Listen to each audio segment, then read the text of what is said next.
The beats, the flow, the rhythm. All movement starts from the streets. Streets A&R Podcast.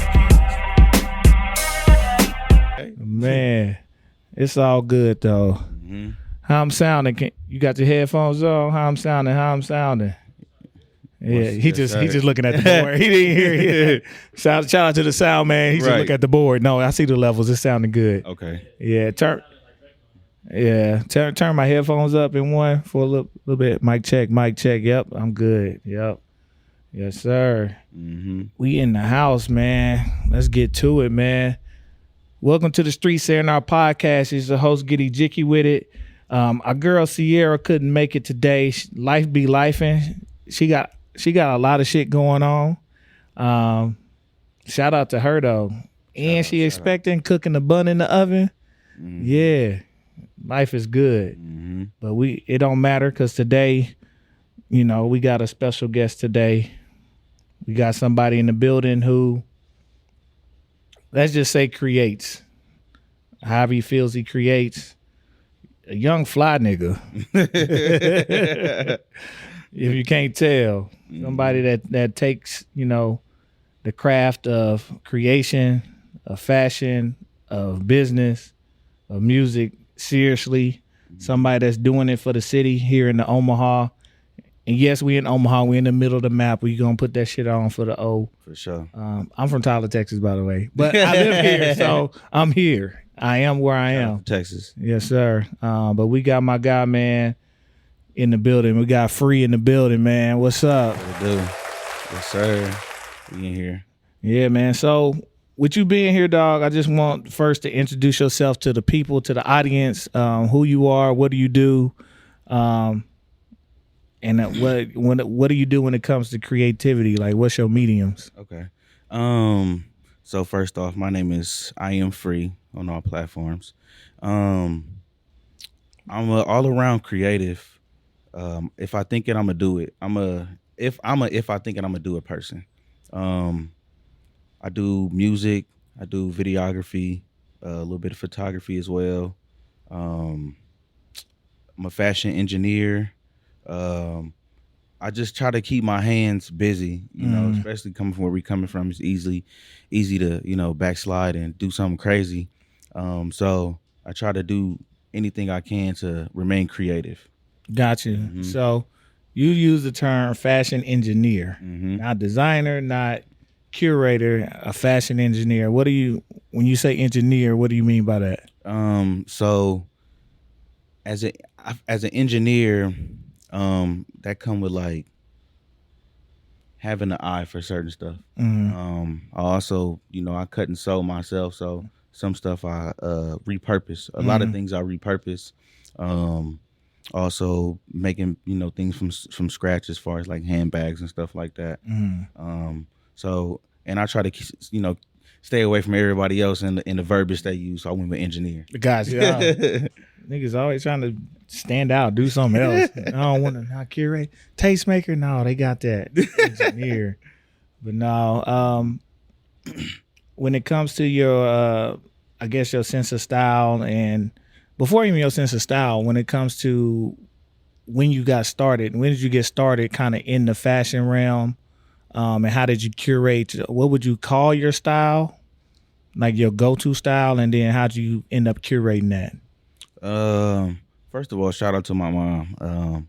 I definitely get a lot of my fashion sense from her. Mm-hmm. She out of control with it. Mm-hmm. Most of the stuff she don't even wear sometimes. I don't wear it. You know how women get. Right. But yeah, that fashion sense come from my mom.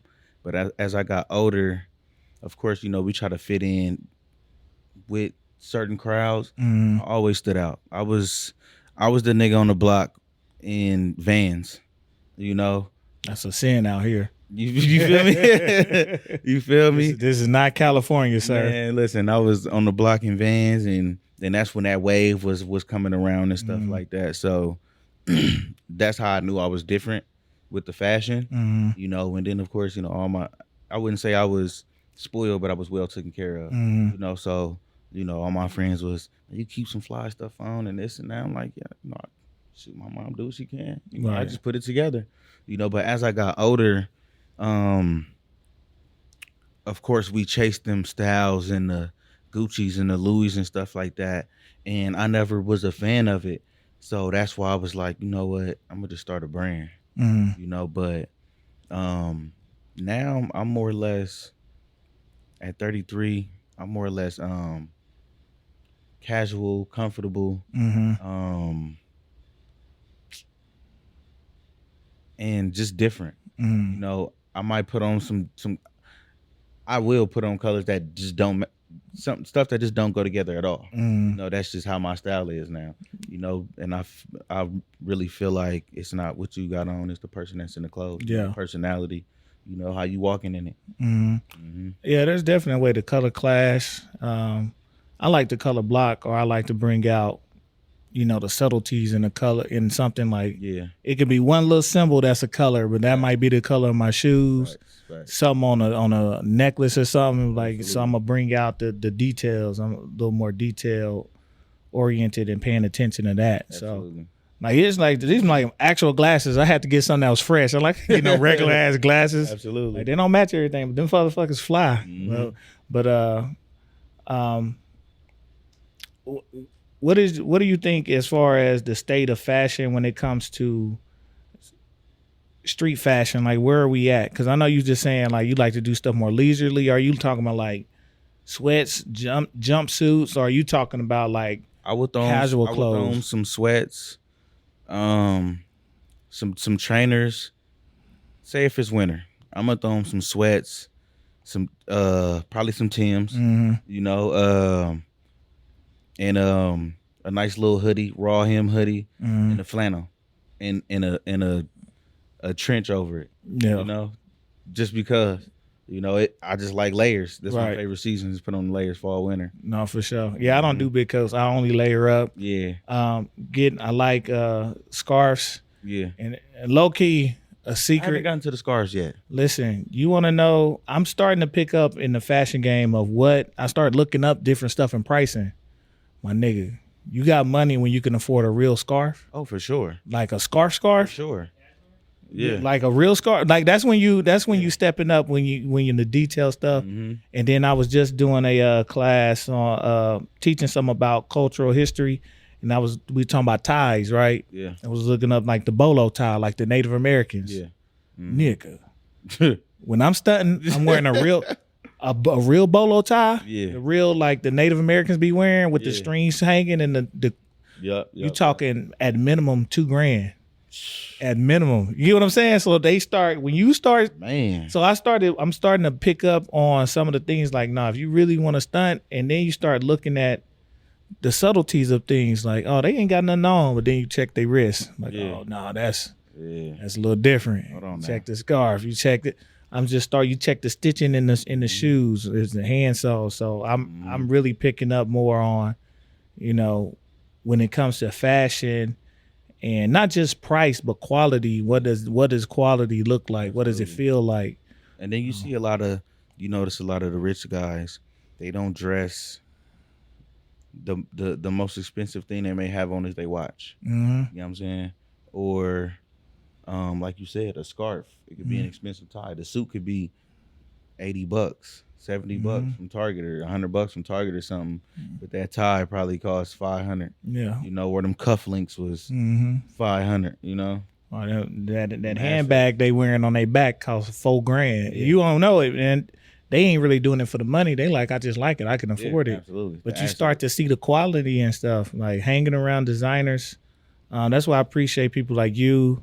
I appreciate people like Mike Tony Yeah. with Chasing Luxury. Yeah. I appreciate MJ Queen, Yeah. and she be banging over there. For sure. Absolutely. I'm gonna have to. I gotta lose 50 pounds so I can model for MJ.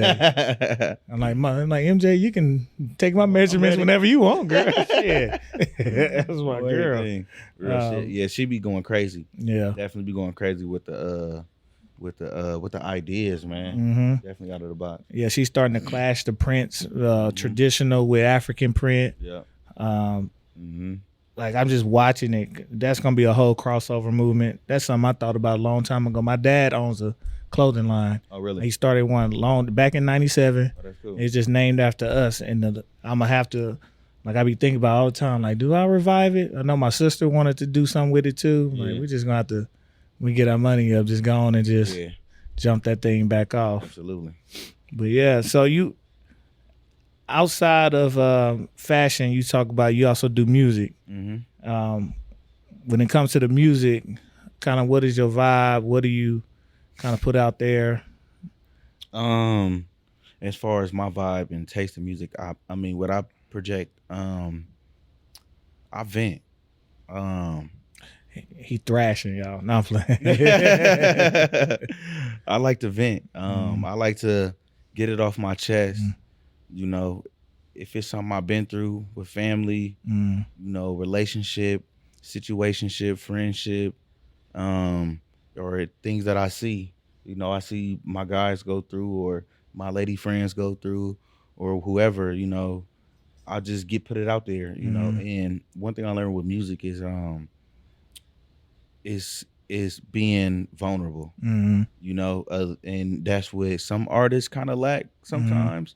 You know, that they stuck in that gimmick realm, you know, and they not vulnerable enough. You know, I want to hear your story. I want to hear, you know, what you've been through. What was your struggle like? You know, like who broke your heart? You know, they just not even being authentic. Like there's nothing they're saying that's real life. Absolutely. And you can hear it. Absolutely. Or it could be real life, but is I'm gonna just say detrimental. You know, especially to society and how these shorties is consuming what they see, what they hear.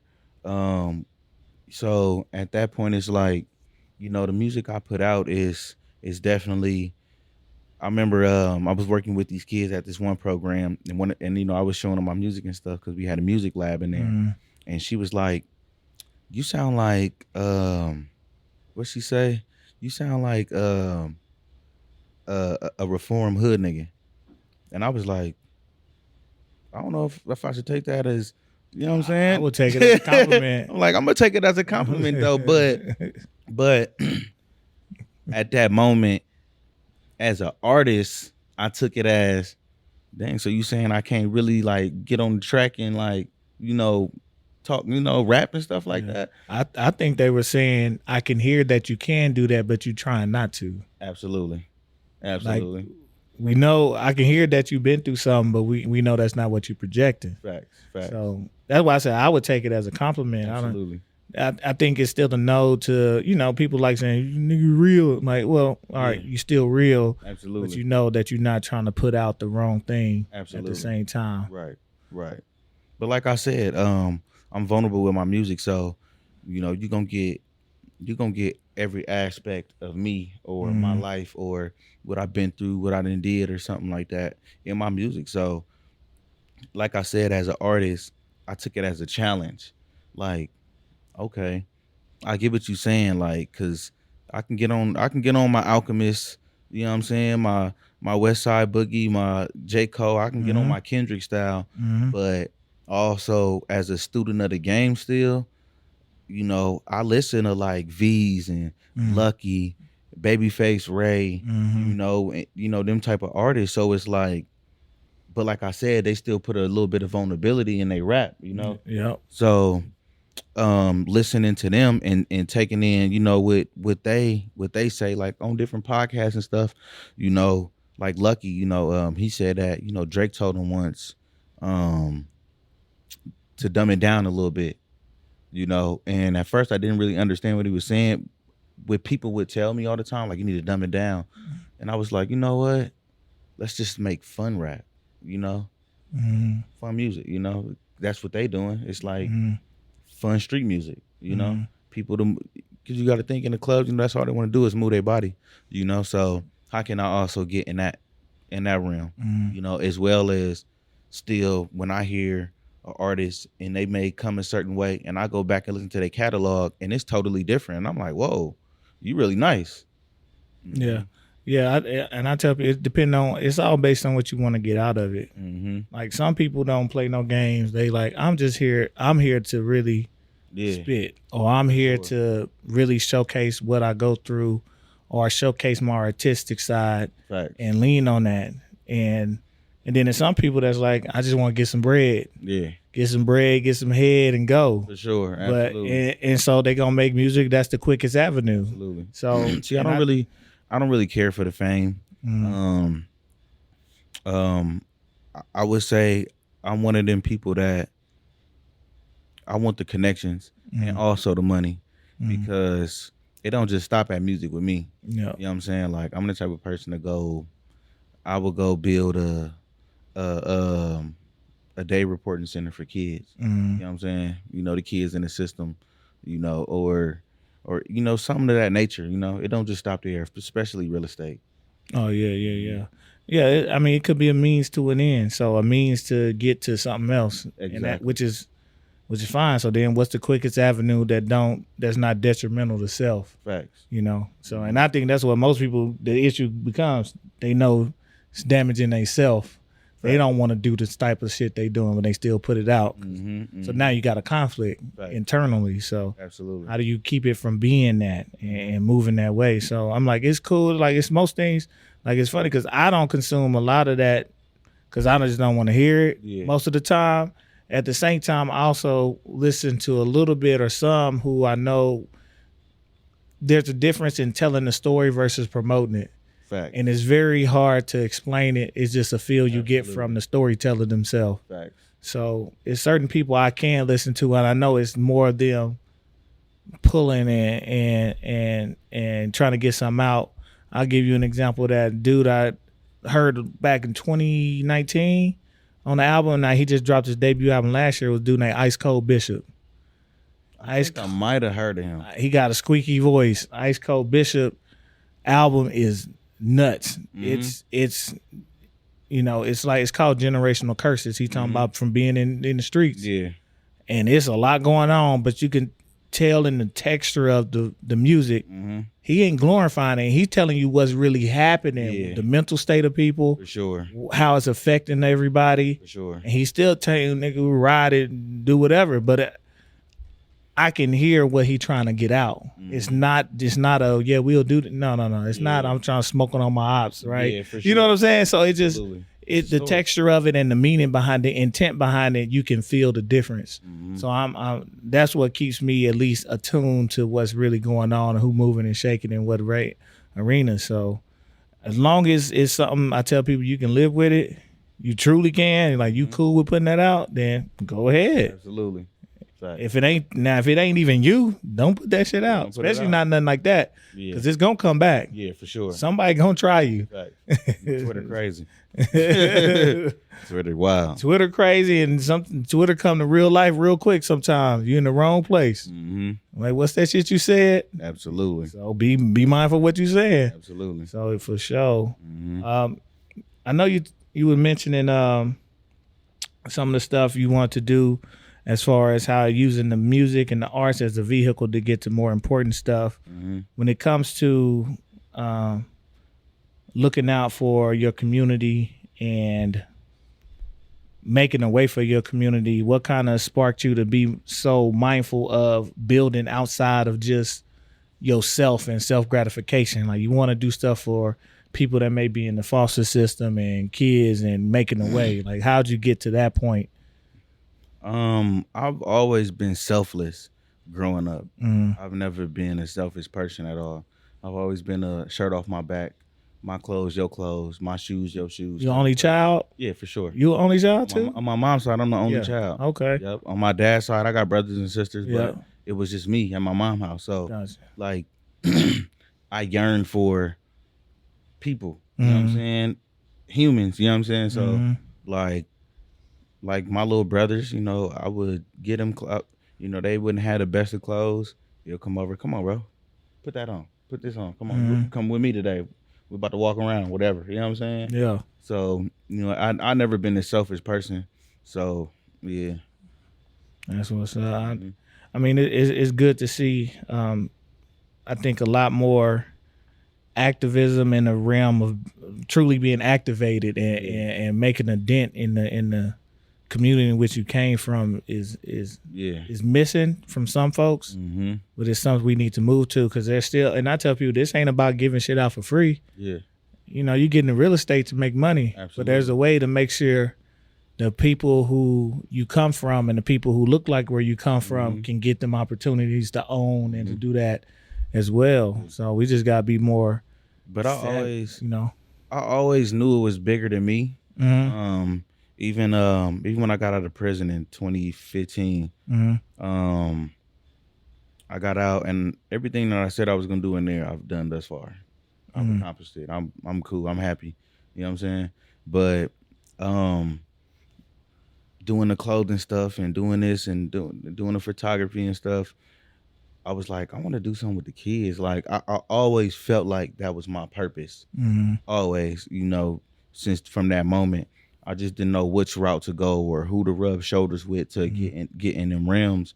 You know, not until like last year, I was working at the GOAT program, you know, with my sister, and it was dope. You know, I got a chance to work with kids that was on probation type stuff. So I would, you know, pick them up from school, or I pick them up from their house, take them to school, pick them up from school, take them to the program. We'll have the music center in there. So I'm teaching them basic, you know, Pro Tools.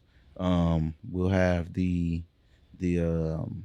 arts and crafts center, cricket machines in there. So I'm teaching them how to work with the vinyl, make custom shirts, brand ownership, you know, stuff like that. You know, we have homework hour and stuff like that.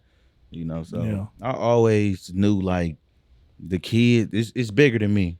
You know, really they the next generation. You know, I'm just doing my thing as I go, you know, into it's time to go, you know. So it's them, you know, even my kids, you know, setting something in stone for them to fall back on, or them to be like, okay, my dad was really in tune, you know, he really cared. Really doing it. Not talking about it, just being about it. Facts. You know, we here in the city of Omaha.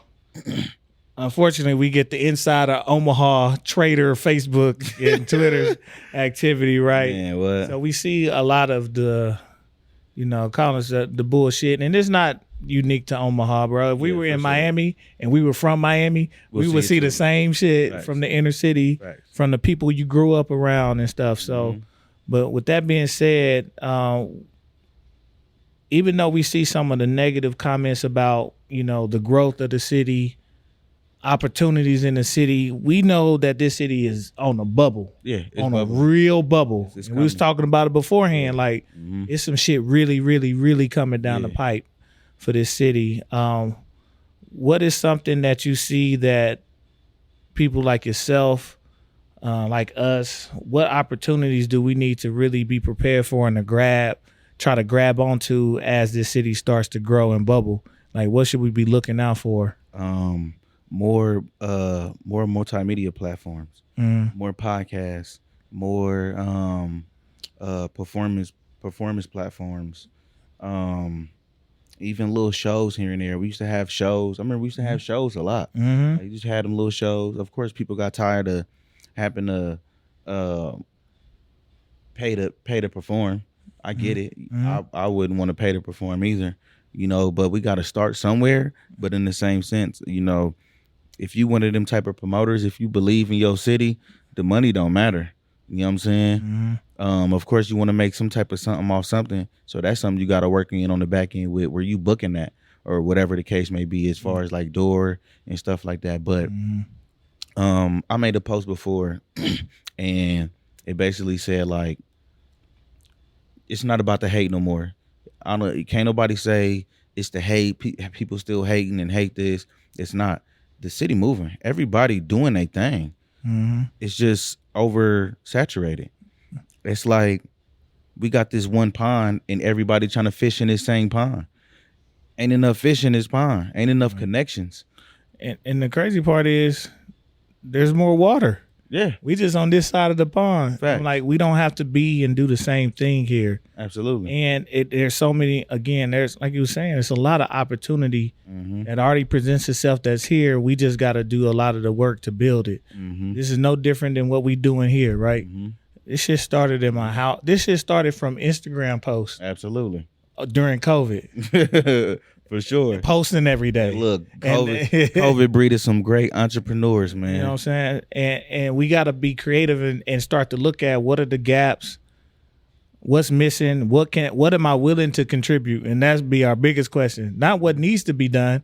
What am I willing to do about it? Do it. Like even now, like I be talking to my guys on the team, and I tell them like, you know, okay, if we doing this, it's time for everybody to play their role. I can't be the only one holding the camera all the time for all of us. Mm-hmm. If I'm an artist as well, Mm-hmm. you know what I'm saying. So, and I get it. You know, we got a producer. We got we got 2 videographers. Mm-hmm. You know, my brother Tate. You know, he great at marketing. Mm-hmm. You know, connecting with people, rubbing shoulders. So it's like people just, you know, playing their role Mm-hmm. as we grow into it. You know. Yeah, I'm like, everybody don't need to be in front of the camera. Facts. We gonna need a sound engineer. We gonna need an agent. Come on now. We gonna need a lawyer. Come on now. Like we there's different things that can be done. Yeah. If you don't believe me, go look at LeBron and go look at Kevin Hart. Yeah, even an assistant play valuable roles. Yeah, know what I'm they're the filter. Come on now. Listen, bull. No, we got to look at this. Hey, check this email. Do this. Like, and it's not to diminish. And as everybody, as one goes, we all go. Yeah, and we not. And I would never try to dim nobody like that's by me. Mm-hmm. You know what I'm saying? If anything, I'm trying to help you pop your own light, especially if I see you got some light in you. Mm-hmm. But you not glowing it how it's supposed to be glowed, you know. I'm gonna help you glow it, Mm-hmm. you know. So in that aspect, heck yeah. And listen, I don't know what it is about everybody thinking they need to be the number one man, but shit. Last time I checked, these agents are getting the cut. Absolutely. Managers getting the cut. They getting the cut. The producers. You ain't even got to do that work. Engineers. Yeah, getting the cut. Getting the cut. They got to record you first. Lawyer getting the cut. Mm-hmm. Stage production manager getting the cut. Come on now. Like everybody, the pot is here. It's here. We got to build it. And like right now, it might not be no cut. Our cut might be putting in. Yeah. We got to pay it. You know, you was talking about, you know, sometimes paying for shows, and like even in a city like this, like our market kind of dictates our movements, right? In the sense that here, nigga, you make a show that's over $20, niggas ain't coming. Absolutely. And that's sad. Yeah. But at the same time, how do you combat that? Either you do stuff under 20 on a price point. If you do it over 20, you got to make it a spectacle. You got to push it, right? You got to really know how to market and do it. Yeah. But we got to know when we have to create a loss leader to get to something greater. Mm-hmm. Like we do an event, I'm going to set the event up. We're going to continue to do event. I got an event I've been doing. This is going to be my 5th year. Mm-hmm. I haven't personally made any money yet, right? Mm-hmm. I don't even expect this one to really make money. Facts. But what I'm doing with it is bigger than just my personal gain in that realm. I got another way to make money. I got a job. I'm DJing. So this is going to be for us to connect with a whole nother city, a whole nother market. Absolutely. And start to bridge this gap. And to put the folks who ready and got the talent and who ready to go, they going to be on go mode. You get what I'm saying? Yeah. But that's been the goal ever since. Mm-hmm. That's like LaRussell. Mm-hmm. He do a pay what you want. Mm-hmm. You know, he had a little show here, and He had 2. That's what people don't even know. He had pay 2. what you want. You know, even his music site. You know, I signed up for it as well. Even Biz. Mm-hmm. You know, it's options on there. You can set whatever you want people to pay for your music or whatever, or your content, or you can put pay what you want. Mm-hmm. Like donation based. You know, like if you really, especially where we at on a creative scale, and them higher ups in the city not wanting to support that creativeness that we trying to push out the city, we got to do it like that. It got to be almost like for the people. You know what I'm saying? Instead of gimme, it's for the cash. You know, and then, you know, as you grow, people believed in you. You know, you start to charge whatever you want. Yeah, you gotta you have to build your brand. Like I don't know, there's a part of business people give out coupons. Like they literally lose money to build up their support base. Yeah, I give out free clothes all the time. Like free shirts, free hats, just because like here. You know what I'm saying? Like even this, even though it took me time to paint it, I don't care. You know, I could sell it easily. Already sells. But I'm like, shoot, I'm gonna just give them away. You know? Yes, sir. Yes, sir. Speaking of that, explain what you got here with my Narnia. So yeah, Narnia, man. Gifted this to my people, to my good people up here, man. Narnia is basically where we at, Omaha, Nebraska. I feel like it's a special place here. You know, we in the middle of the map for a reason. The president bunker here for a reason. You know what I'm saying? Some kickoff, he coming straight here. You know, so I just feel like this is one of them places where you open that closet and it's like, wow, like we got so much talent here, so many good people here, per millionaires per capita. You know what I'm saying? Like we got the motion here. You know, so we got the ocean. We trying to find the motion. Yeah, we got the ocean trying to find the motion for sure. You know, it's steadily coming. But I just feel like, you know, our little city is like Narnia. You know, Nebraska, Omaha. You know, it's like Narnia. That's what's up. We definitely appreciate it, bro. Absolutely. Yes, sir. Might have to replace my guy Sci-Hi for now. My little Sci-Hi picture. That's a random picture. I fuck with Sci-Hi. Real talk. Yes, sir, man. Before we get out of here, man, anything else you want to say to the people, and where can they support you at, bro? So you can support any of my music. I am Phree on all platforms. I am Phree. Social media outlets, Him Fashion on all platforms. Man, just stay blessed. Whatever you think you do it, try it. If you fail, oh well, at least you know how to do it. And if it's time to come back to it, you got it in your head already. Stop rhyming, bro. Yes, sir, man. We definitely appreciate it with the game. Appreciate y'all. Keep going, bro. We got a lot of shit moving in the city. Absolutely. And I tell people, be ready. Yeah. When the call comes. Yeah. From anywhere. Yeah. When that call comes, you got to be ready. Man, look. People complain about opportunity and don't know what to do with it. After that conversation we had just before the show, I'm like, dang, do I want to leave or do I want to stick around to be like, you know, one of them ones that people supposed to connect with when they come here to make the connections, you know, because it's coming. It's coming. Depending on where you at in the journey. If you need to leave to go get something and gain something and come back, then that's what you do. Cece usually sitting here. She was in LA for years, almost a decade, I believe. Now she back in the city, still making moves, still making waves. So absolutely. It varies. So you do what's best for your mission. Absolutely. You know what I'm saying? Sure. Not even for self, for the mission. Absolutely. Which of course means taking care of yourself. Yeah. But do what's best for the mission. We'll figure it out as we go. For sure. Yes, sir, man. We appreciate it, bro. Yes, sir. Blessings. We're going to get up out of here, man. It's Streets A&R Podcast. You know where to find us at. That's Streets A&R. I'll be forgetting what camera to look at because this ain't my normal seat. But we on everything but Apple, man. Make sure y'all follow, like, subscribe, share, comment, repost, send it to somebody. Hit us up, man. Make sure y'all really tune in with us, man. We appreciate y'all, man. We gonna get on up out of here, man. It's your host, Giddy Jicky with it. And thank you to my boy Phree, man, for coming through. We out. Yeah. Peace. The beats, the flow, the rhythm. All movement starts from the streets. Streets A&R Podcast.